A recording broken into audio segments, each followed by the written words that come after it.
These are all female goats that we are going to crossbreed with the pure breed of Anglo-Nubians. Just this morning, I drink my early morning's coffee and my attention was caught when I saw this one. These are little fruits of this white squash. I'd like to share a bit of how to grow this papaya. We will cover this with GI sheets so that we can protect this from the dust.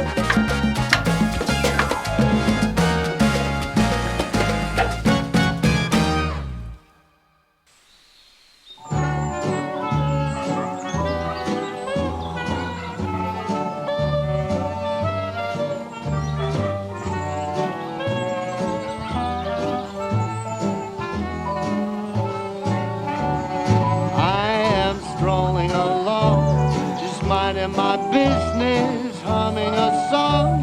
I'm happy by myself, not a care in the world. We have 3 goats added to the members of the family, and as I've told you, in this goat farming, we have to start it slow. What I mean is that we have to start with the improved lines, the upgraded lines, and then if we can already establish a good system, meaning that if we're gonna be able to establish and understand the nature of the farm, and if these are susceptible, if these are good for goat farming, that's the time that we can venture on breeding the pure breed, the Anglo-Nubian, the Boer type. But for the meantime, we are just satisfied with the upgraded natives, and then we will infuse the breeding with the pure breeds of Anglo and the Boer type. So you will see that they are not yet very comfortable to the place, but they have slowly adjusted to the environment. They're eating already the grasses, and if we're gonna be able to complete the goat house, that's the time that we will add more goats to come. And here in our place, we actually have so many goats that one of the goat producers, meat producers, is the city of Zamboanga, because there are many people who would really like to eat the goat meat, and it's very delicious. So we will pasture them here.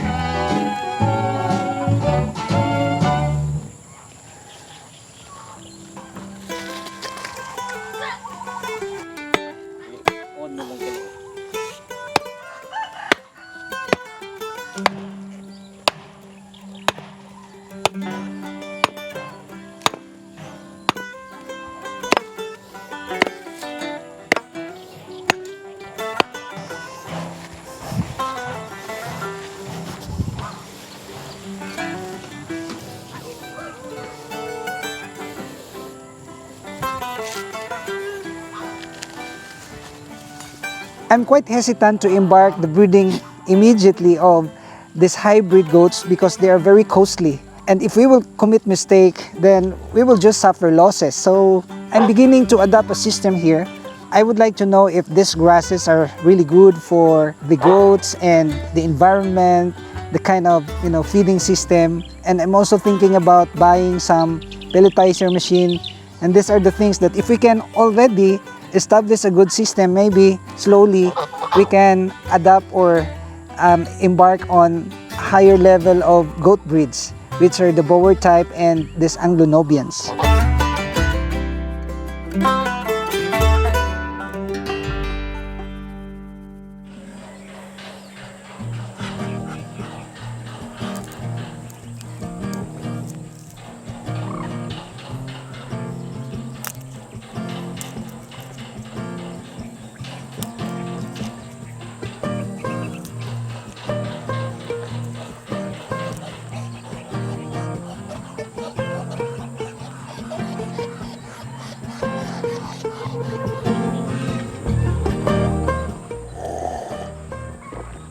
Just this morning, I drink my early morning's coffee and my attention was caught when I saw this one.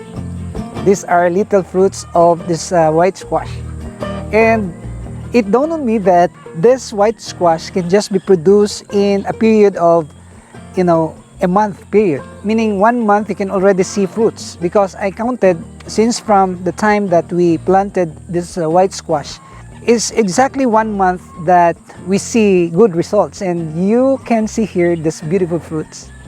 And I have counted more than 50 of them are here already. 1, 2, 3, 4, and then there are flowers. Over there we can also see some fruits. So these are actually plenty. And in our future vlogs, I will inspire you, because I will sell this to the market. We will go to the market and we will try to sell this one. And I will make a report how much do we gain out of planting this white squash. So our system here is very natural, very organic. We are using fertilizers from the rabbit poop. We don't use the synthetic fertilizers.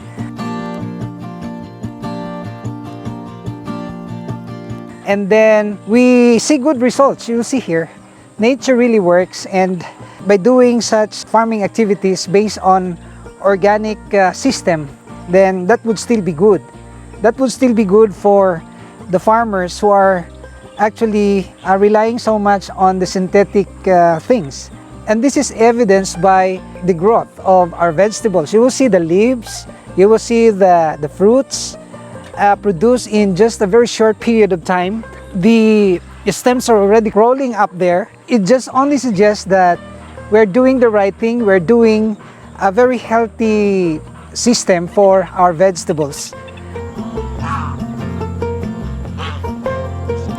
Every time there is newly hatched, if they're chickens, ducks, these geese, I will celebrate that, because that's a miracle of new life. And this is what we're gonna see right here inside.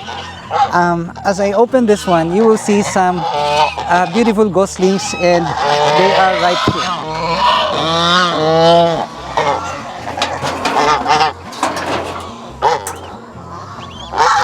They're right there. And the mamas, they are sitting on some eggs, unhatched eggs, and the ones that are already energetic are going out from the shelter of the mama. And this is the dilemma, because these eggs will not be hatched simultaneously. So what we're gonna do here is to get the babies out of the mamas, and we will put that in the cage. So this is what we're gonna do today.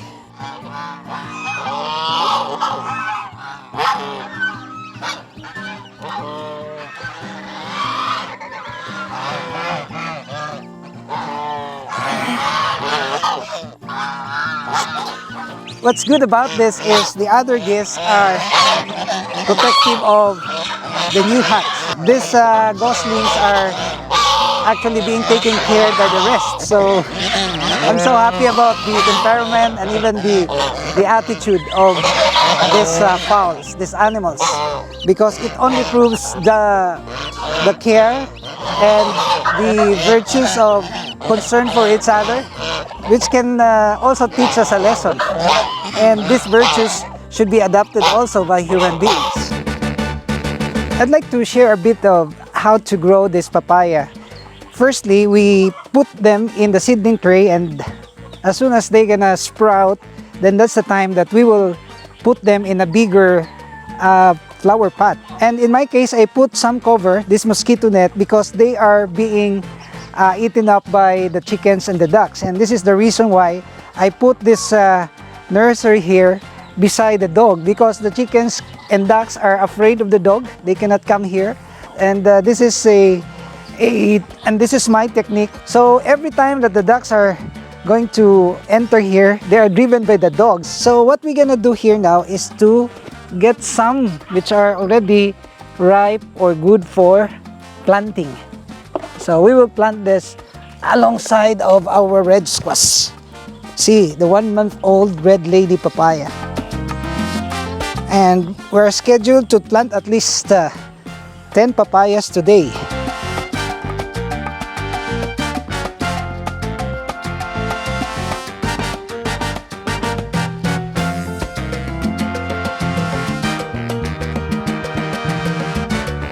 So we will cover this one. For today, we're gonna plant 10, tomorrow another 10, until we can complete the planting of the 50 papayas. So we're planning to plant here this papaya, but we cannot use this kind of soil because these are the filling materials which is not suitable for our papaya plant. And we will change the quality of the soil. We dig with this kind of hole, and then we will put some fertile soil.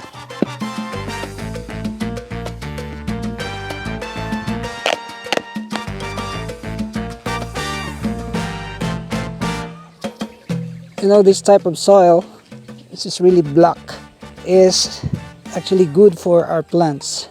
And we can make sure that the plants are healthy when we have good soil. And the next problem here is how to protect this from the ducks, because the ducks are really very destructive. So we will temporarily, of course, put some guard here, the wood, and then we will cover this with GI sheets so that we can protect this from the ducks. As soon as they will grow, then that's the time that we will remove the covering, and we will do it now.